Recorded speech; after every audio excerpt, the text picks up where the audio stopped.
Few horror films have ever left a deeper mark on pop culture, and on the human psyche, than The Exorcist. Released in 1973, it was a movie that terrified audiences around the world, turning theaters into scenes of panic and fainting fits. But for its young star, Linda Blair, the terror didn't end when the cameras stopped rolling. What began as a breakout role in one of the greatest horror movies ever made soon turned into a lifetime of fear, tragedy, and haunting rumors. Some say the evil she portrayed on screen never really left her. When The Exorcist was released, Linda Blair was only 14 years old. She had been chosen out of hundreds of young actresses to play Regan McNeil, a sweet, innocent girl possessed by a powerful demonic entity. The film's director, William Friedkin, pushed everyone involved to their limits.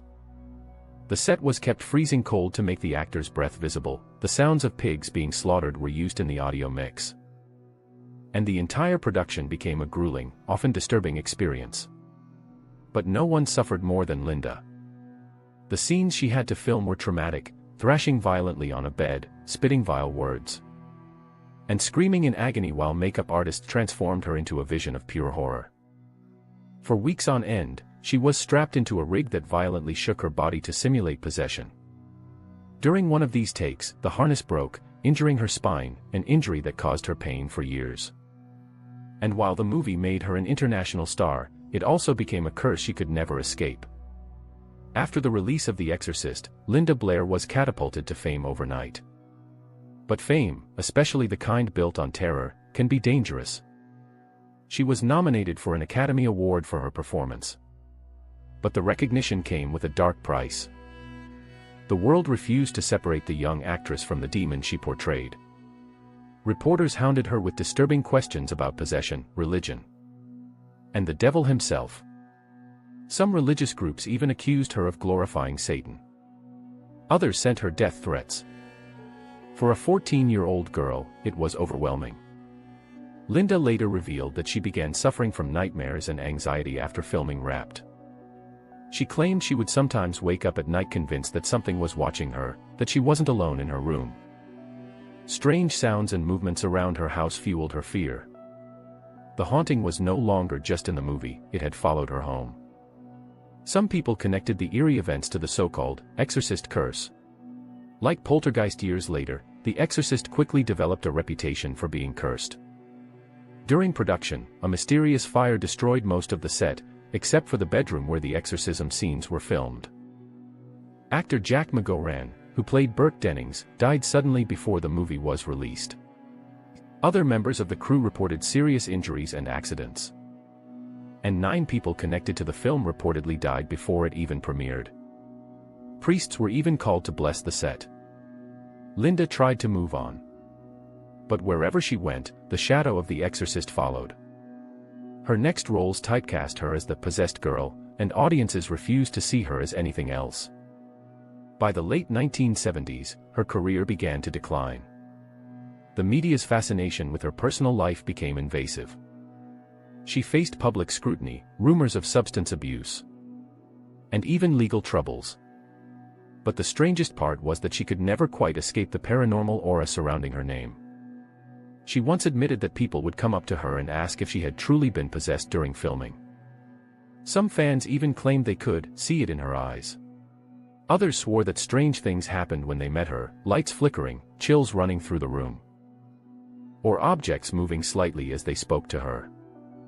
Whether these were coincidences or not, they added to her legend. In the decades that followed, Linda became an outspoken advocate for animal rights and humanitarian causes, using her fame for good. But even in interviews years later, she couldn't escape questions about the supernatural. "People ask me all the time if I think I was cursed," she said in one interview. "I don't believe I was. But I do think we stirred up something we didn't understand." There were moments in her adult life when those old feelings returned. While promoting The Exorcist's anniversary re-release, she admitted that revisiting the film made her uneasy. Crew members who worked on the remastered version also reported strange issues, electrical problems, audio errors, and even equipment malfunctions that seemed to happen only when the possession scenes were being processed.